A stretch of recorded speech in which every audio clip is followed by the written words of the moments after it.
वो जो है वह चक्रों का भेदन करते हुए यहाँ पर जो है उदान जो है ये काम करेगा कि वो जीव शक्ति जो है यही कुंडलिनी है। कुंडलिनी कोई नाड़ी नहीं है, कुंडलिनी शक्ति है।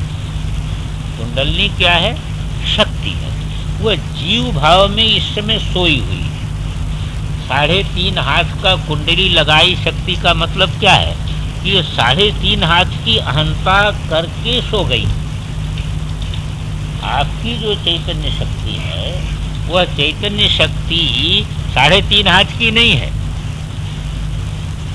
जैसे जो प्रकाश है वह राड इतना नहीं है,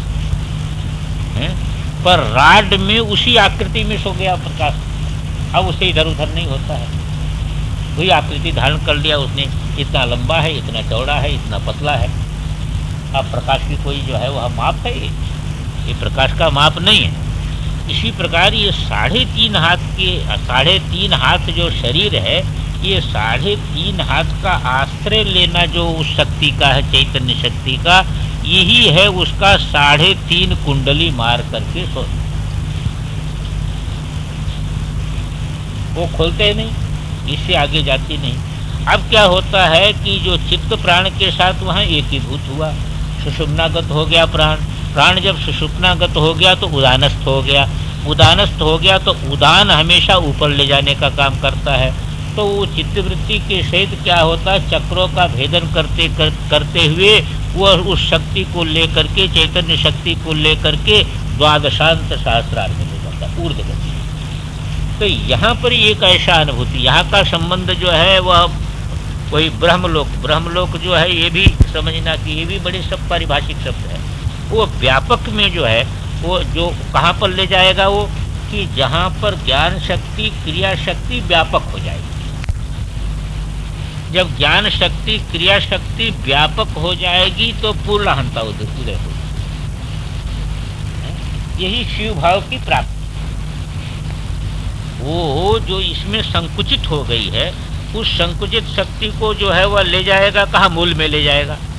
मूल में ले जाएगा तो उसका संकोच हो जाएगा दूर। संकोच दूर हो जाएगा तो उसमें आ जाएगी व्यापकता, उदय हो जाएगा। यही शिव के साथ जीव का मिलन है। इसको जब हम अलंकारिक भाषा में कहते हैं तो शिव के साथ ये जीव का मिलन है। तो उसकी ये प्रक्रिया है सभी जगह। वहाँ भी जो है, वहाँ प्रक्रिया जो है प्राणायाम इत्यादि के क्रम से है, और यहाँ प्रक्रिया जो है वह इस क्रम से है। तो इसी बात का ये अब ये वाक्य आपको लग जाएगा, इस बात को जब ध्यान में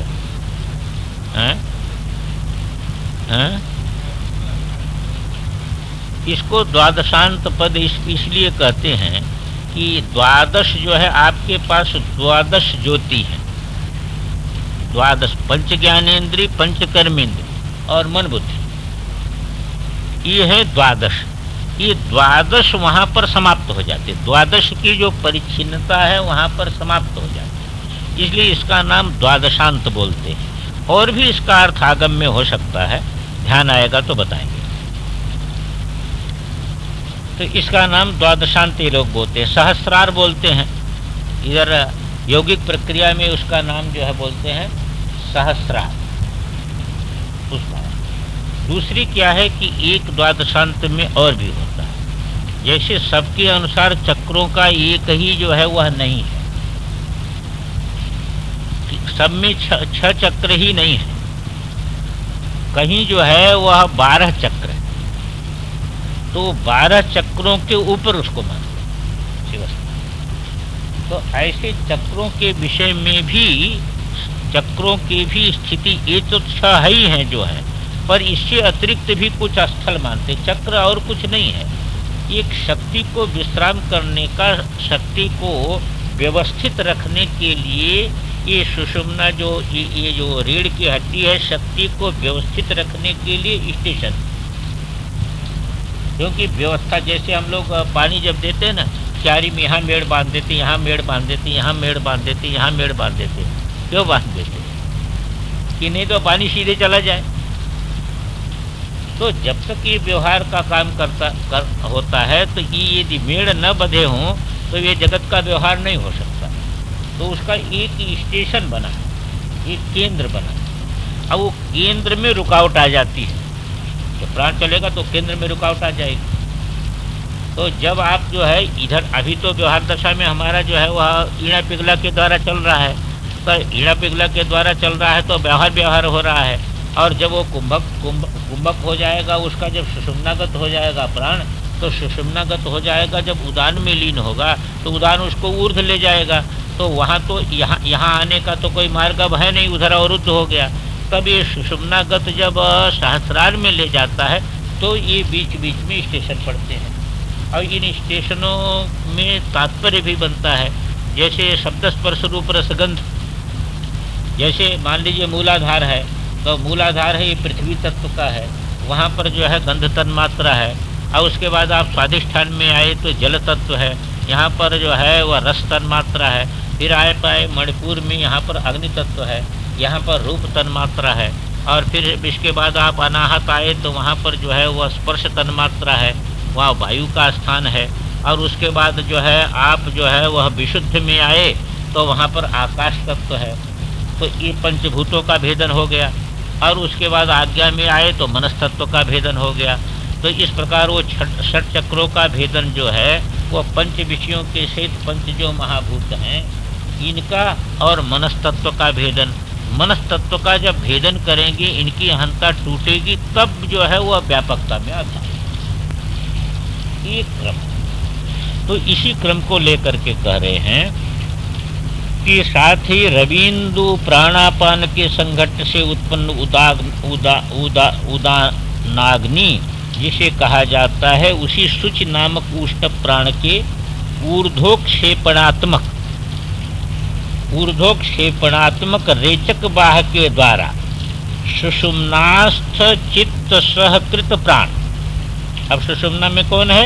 चित्त सहकृत प्राण अधस्थित आधार आदि पद्मों का क्रमशः उल्लंघन करके और द्वादशांत पद मूर्धा में जहाँ द्वैत का अभाव है पहुंचकर, शब्द स्पर्श रूप रसगंध खत्म हो गया, मनस्तत्व खत्म हो गया। अब मनस्तत्व खत्म हो गया तो द्वैत का अभाव हो गया, तो वो सहस्त्रार पद में पहुंचकर विश्रांति को प्राप्त करता है।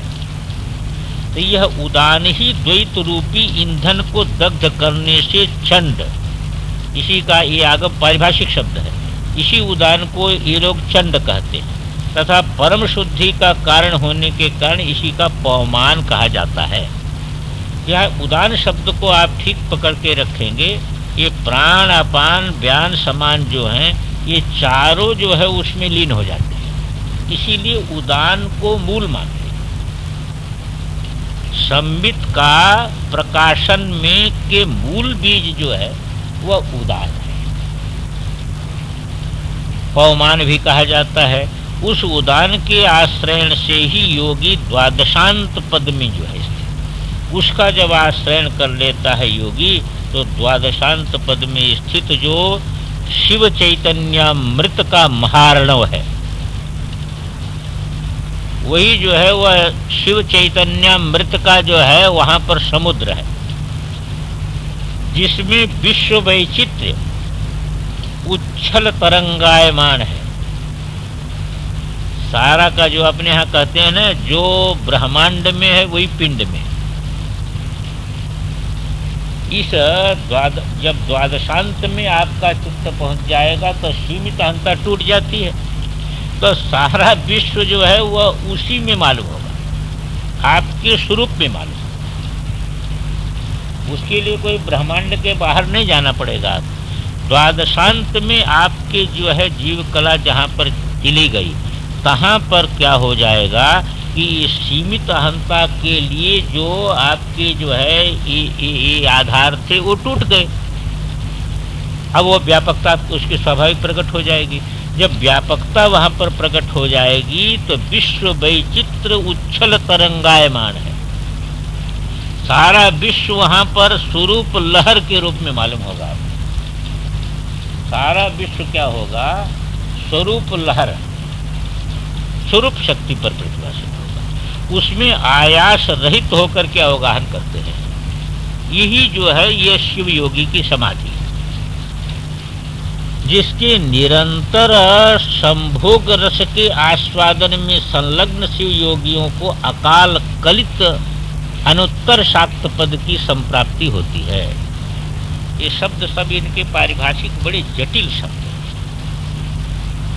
उसको आप ऐसा समझिए। जैसे ज्ञानेश्वर जी ने कहा कि महादेव है सत्य। महादेव क्या है? सत्य है। और उसकी अभिन्न शक्ति है चित्त। जैसे अग्नि में दाहिका शक्ति है, ऐसे सत महादेव में चैतन्यता शक्ति, नहीं तो जड़ हो जाए। यदि उसको चैतन्यता से रहित हम कर देंगे तो जड़ हो जाएगा कि नहीं? तो ये सत्य चित्त का जो अविनाभाव संबंध है, माने सत्य से चित्त को अलग नहीं कर सकते और चित्त से सत्य को अलग नहीं कर सकते। जैसे दाहिका शक्ति को अग्नि से अलग नहीं कर सकते आप, और दाहिका शक्ति से अग्नि को अलग कैसे करेंगे? फिर अग्नि नाम कैसे पड़ेगा उसका? दाहिका शक्ति से यदि अलग कर दीजिए तो उसको अग्नि कैसे कहेंगे? और अग्नि से पृथक दाहिका शक्ति को कैसे कहेंगे? क्योंकि वो शक्ति है, शक्ति शक्तिमान से भिन्न हो नहीं सकती है।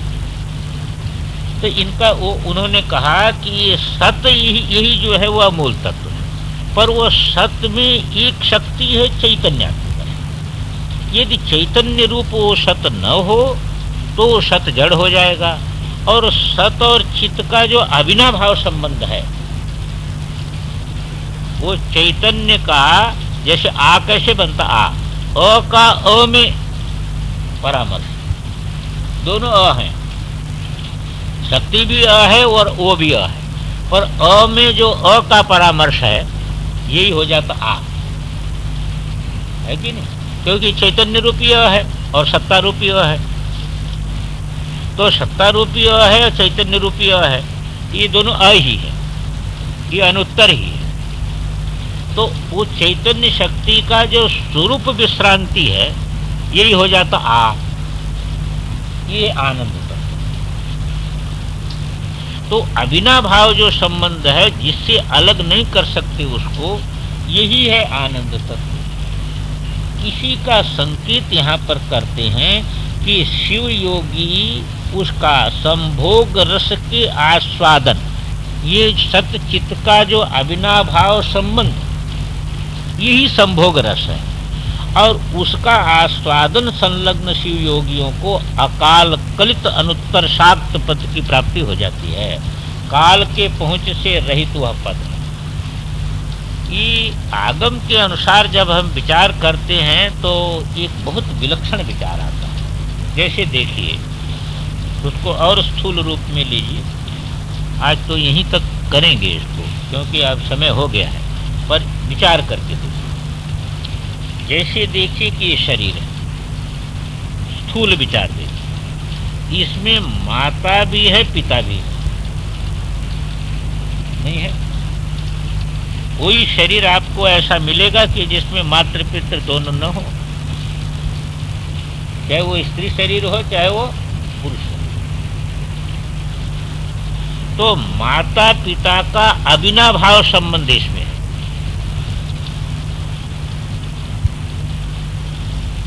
अलग नहीं कर सकते आप, माता को अलग नहीं कर सकते, पिता को अलग नहीं कर सकते। कैसे अलग करें? माता पिता अविनाभाव संबंध से इसमें स्थित है। दोनों एक क्षण के लिए भी वियुक्त नहीं है। एक क्षण के लिए भी वियुक्त नहीं। ये जो एक क्षण के लिए भी वियोग नहीं है, यानी शिव पार्वती का एक क्षण के लिए भी वियोग नहीं है। और इस शरीर में जो योगी इस अनुभूति को प्राप्त कर लेता है, उसको जीवन में स्त्री तत्व का आकर्षण समाप्त हो जाएगा, क्योंकि ये नित्य सामरस्य है। ये सामरस्य नित्य सामरस्य है और वह अनित्य सामरस्य। नित्य सामरस्य की अनुभूति जो योगी अपने अंदर कर लेता है, उसको अनित्य सामरस्य कभी भी आकर्षित नहीं कर सकता है। ये एक बहुत बड़ा रहस्य है। इसीलिए हमेशा ये शक्ति तत्व को लेकर के चलते हैं। शक्ति शक्तिमान का जो अविनाभूत संबंध है, ये अविनाभूत संबंध नित्य है। और इस नित्य संबंध में जहाँ पर योगी जो है वह पहुँच जाता है, तो जगत के अनित्य संबंध कहीं भी जो है, जितनी भी विशेषताओं का अनित्य संबंध है, वो अनित्य संबंध उसको प्रभावित नहीं कर सकता है। तो ये बड़े सूक्ष्म जो है, इसमें इनका जो दृष्टिकोण है उसमें बहुत सूक्ष्म बात है। और ये बात जो है वह आजकल इस विषय में जो है वह साधु रिसर्च नहीं कर पाते। वस्तुतः ये बहुत बड़ा रहस्यात्मक चीज है, और इसका आकलन करने के बाद जो है वह नित्य शक्ति संबंध प्राप्त हो गया ना। और जगत इसमें भूला हुआ रहता है, इसलिए बाह्य शक्ति को खोजता है। फिर बाह्य शक्ति का आकर्षण वो छोड़ नहीं सकता है, क्योंकि अपने अंदर शक्ति तत्व का दर्शन नहीं है उसको। स्व के अंदर शक्ति तत्व है, पर उस शक्ति तत्व का दर्शन नहीं है। तो शक्ति तत्व का दर्शन न होने के कारण वह बाह्य भटकता है, और वह बाह्य संबंध अनित्य संबंध है। इसलिए पुनरपि वहाँ पर संयोग वियोग, पुनरपि जन्म पुनरपि मरणम का चक्र चलता है। ये एक रहस्य है। इस रहस्य का यदि योगी अनुसंधान करे, तो इनके मत में जो है आगम के परंपरा के अनुसार उपासना में इस तत्व को विशेष ध्यान देते हैं, और यही तत्व जगत को जीतने का उपाय मानते हैं। ओम पूर्णमदः पूर्णमिदं 17वां हो गया था।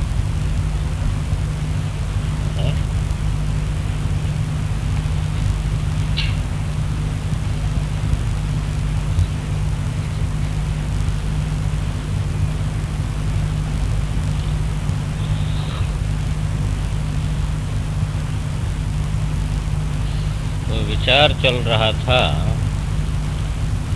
आसनस्थ सुखम हृदय निमज्जति, हृदय निमज्जति, ऐसा पाठ होना चाहिए। तो हृदय को बना लेना चाहिए, हृदय निमज्जति। आसनस्थ सुखम हृदय निमज्जति, ये बड़ा ही जो है वह रहस्यात्मक सूत्र है उसका। इस पर विचार उस दिन पर्याप्त कर लिया था।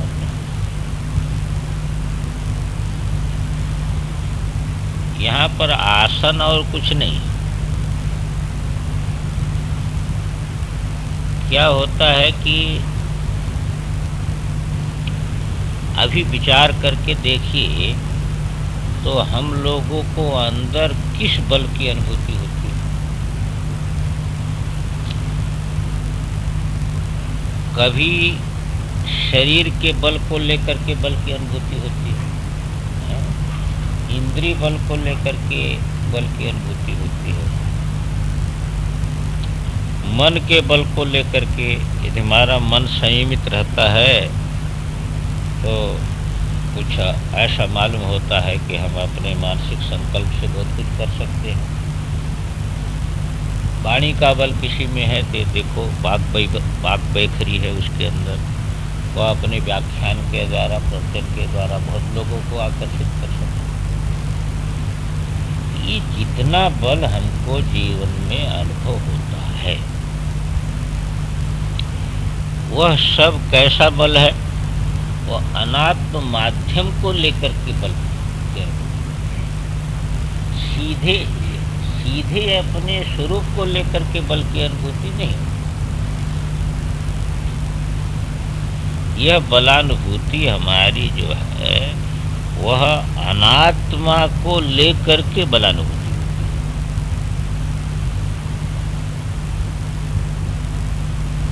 यही एक बड़ी भारी विपदा है। क्योंकि इसी के साथ हमारे अहंता ममता का संयोग बनता है। जब इसी के साथ अहंता ममता का संयोग बनता है तो इसी माध्यम से हमको बल की अनुभूति होती। मुख्य जो शाक्त बल है इनका, शाक्त बल इनका मतलब ये है कि मूल स्पंद जो है चैतन्य से तो शाक्त, वहां पर स्थित हो नहीं होती। हमारा जो बल विश्रांति है वह वहां नहीं है,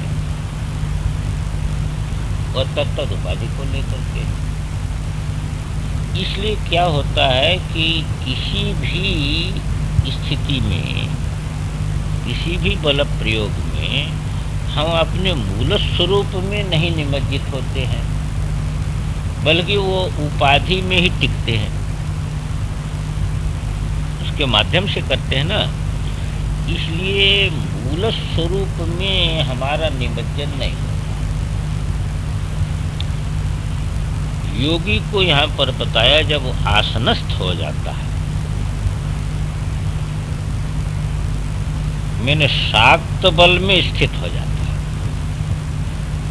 उसमें जो बलानुभूति है वह मूल शक्ति तत्व में जो है वह स्थित, वहां जब हो जाता है तो वहां की स्थिति से क्या होगा, क्या चाहिए। नारायणानंद जी को कोई पंखा बंद करा देंगे, तो पहले करना चाहिए था।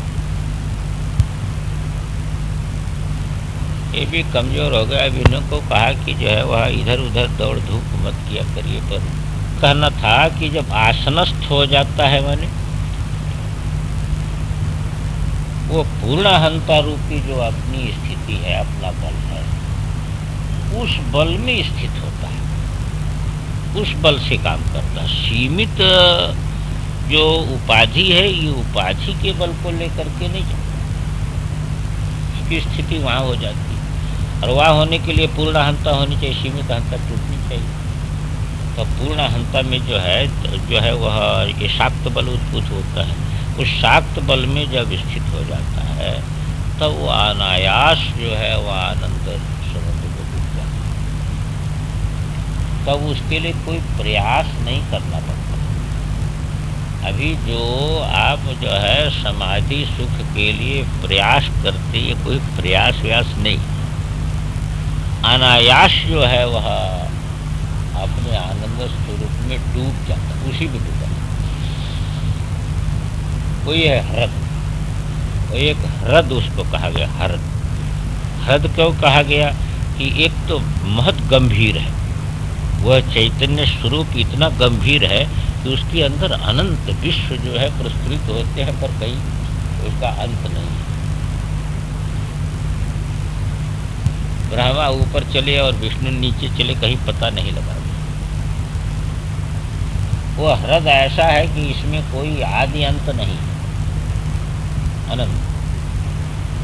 तो ह्रद की उपमा इससे है कि अति गंभीरता से।